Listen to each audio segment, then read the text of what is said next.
The mystical truths in religions East and West are brought to light again and made relevant for our time by Elizabeth Clare Prophet, world-renowned author and spiritual teacher. Your explanation of the violet flame on yesterday's program sounded pretty technical. Can you simplify it for us? Well, you know, the violet flame is really a very simple gift of the Holy Spirit. But Saint Germain is the Master Alchemist. He is the scientist of the age of science. All inventions, when they become applied, are simple to the use of the everyday man. It's not necessary that we know all of the technical workings of the violet flame to use it every day. I like the simple mantra to the violet flame: I am a being of violet fire. I am the purity God desires. This mantra, repeated with great sincerity within the depths of one's heart, after a period of meditation, can draw all the energies of one's communion with God through prayer and meditation into focus in the heart for the wholeness and the integration of the four lower bodies. And so our listeners who don't happen to have one of our decree books can simply write down this mantra: I am a being of violet fire. I am the purity God desires. I am a being of violet fire. I am the purity God desires. And as we say this, we simply see the entire body filled with the violet light, crackling, sparkling, leaping violet flame, passing through and consuming that substance which is impure. This, then, is the beginning of healing, but there are many steps to healing. Can you tell us what these steps are? I think it is very important to establish meditation upon one's inner blueprint, upon the soul and its pattern. I call this the science of the Immaculate concept. It really is the sacred science of the mother. A certain understanding of this science has filtered through the metaphysical movements of the past century.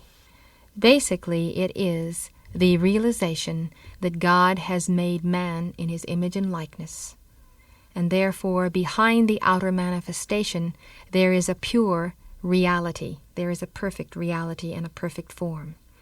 We have to have clearly in mind that the natural state of being is wholeness, is oneness with God, is the perfection of the law. This perfection, this law, this being is the true self that exists behind the outer manifestation of an absence of wholeness. In reality, this is the real self which we would become. We use then the gift of God, of clear seeing through the all-seeing eye, to behold the perfect Master. We see before us Jesus the Christ. We have his image clearly in mind as he is a key figure in our overcoming. Or we may visualize the Buddha, or Kuan Yin, or Mother Mary. We translate the perfection of these sons and daughters of God to our own self. And in the calmness of our meditation upon God, we know that this identity is also native to the self. Then we begin to mentally affirm that perfection, even as we verbalize that perfection through the science of the spoken word. You know, Jesus used a number of mantras in his ministry, and these are taken as simple expressions about himself. He used the word I am to declare, I am the way, the truth, and the life. Not understanding the use of I am as the name of God, people have thought that he was referring only to the man Jesus. But he was referring to the fact that the God in Jesus is, was, and ever shall be the way, the truth, and the life. We, as joint heirs with Christ, can make that same affirmation. We can declare with Jesus and with Saint Germain, I am the way, the truth, and the life. As long as we know that we are saying, God in me, Christ in me, is the way, the truth, and the life. The consequence of that affirmation must be wholeness if we enter into it as a meditation and really understand it as a mathematical formula. It's an equation of being. If God is where I am, if he in truth is congruent with myself here and now. If God is the way, the truth, and the life within me, then I too must be that reflection and the fullness of that glory. This is a natural process of healing which we follow as alchemists of the sacred fire, as we would also become scientists with the great scientist Jesus Christ. What about the business of simply saying one isn't sick? Well, that comes into a denial. It's all right to deny, but one must follow it up with filling the temple with light. You see, energy can be neither created nor destroyed. When one merely denies that one is sick, one is practicing a form of auto-hypnosis. One is hypnotizing the self into believing one is not sick, but one is not doing anything with the energy. This energy must be dealt with. It is going to go somewhere. If it is manifesting as disease in the physical body and we deny its presence, it may very well manifest then in the feeling body or the mental body, or be driven deep into the subconscious. The Ascended Masters have told us that if we merely deny disease, we are using our free will to alter the working out of karma. Karma simply is the law of cause and effect. All disease is an effect of a prior cause, and usually that cause is some form of mental or feeling discord. Now that discord eventually works itself out on the physical level, and then we are purged of it at every other level. The cycles of the flow of energy in the four lower bodies always move from the memory, where everything is recorded in the subconscious level, through the mental body, through the feeling body, and finally the ultimate effects will be physical. Old age, disease, disintegration, decay are all the result of prior causes recorded in the etheric, coming from the mental and emotional bodies. Denying disease, then, can be a form of what I call mental physics. It is using the mind to rearrange matter, but it is not getting at the cause behind the effect. The only energy that can erase those effects is the energy of the Holy Spirit. The Holy Spirit is absolutely essential to our healing and to our wholeness. The specific energy of the Holy Spirit which is required is the violet flame, the light of forgiveness.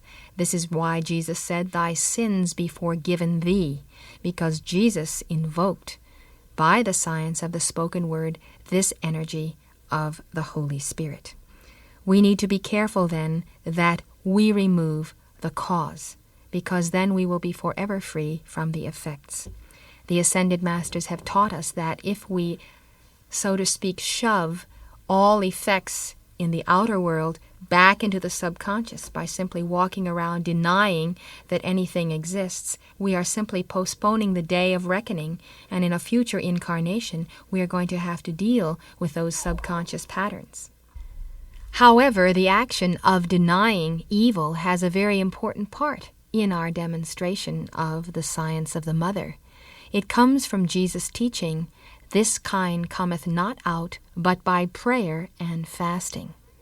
Prayer and fasting represents the yin and the yang, or the Father, the Mother, the Alpha and Omega balance of this science of wholeness.